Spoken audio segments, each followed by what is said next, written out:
Temperatures soaring back up into the 80s for our Monday.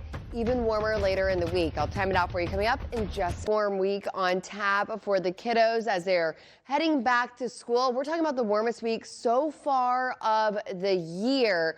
Highs well into the 80s, likely to break some records by the end of the week. And in terms of rainfall, it's just not looking likely for us this week, which is unfortunate because we definitely do need the rain. I think we are past our peak in terms of our pollen season. Yes, we still have these high counts, but we're not seeing those extreme counts yet outside, but definitely not to the effect of when we had those extreme days. Tomorrow morning at the bus stop, temperatures back down into the mid to upper 50s, a pretty mild start for the morning, about 59 in Atlanta to begin the day, 54 in LaGrange, 57 in Athens. We're going to begin the day with clouds, and we'll keep most of the clouds around through a good portion of the day. But despite the cloud cover, it is still going to be incredibly warm through the afternoon. We're talking highs once again approaching the 80s for your Monday afternoon, and then back to the sunshine as we head into our Tuesday.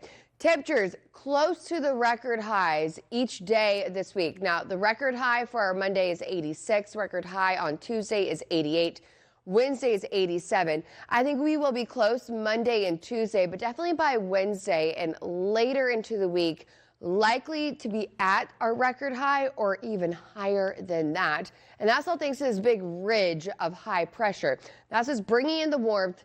It will continue to build through the end of the week. And this is going to be the hottest air that we have seen in quite some time. We're talking highs likely to touch 90 for the first time this year. So when do we typically see our first average 90-degree high temperature?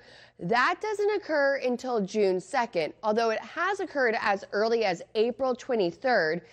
If it does happen later this week and maybe even into the weekend, it would be the earliest on record ever for us to have a 90-degree day. Last year, our first 90-degree day wasn't until June 6th. So that 5-day forecast that weekend always in view. Not a lot of rain in this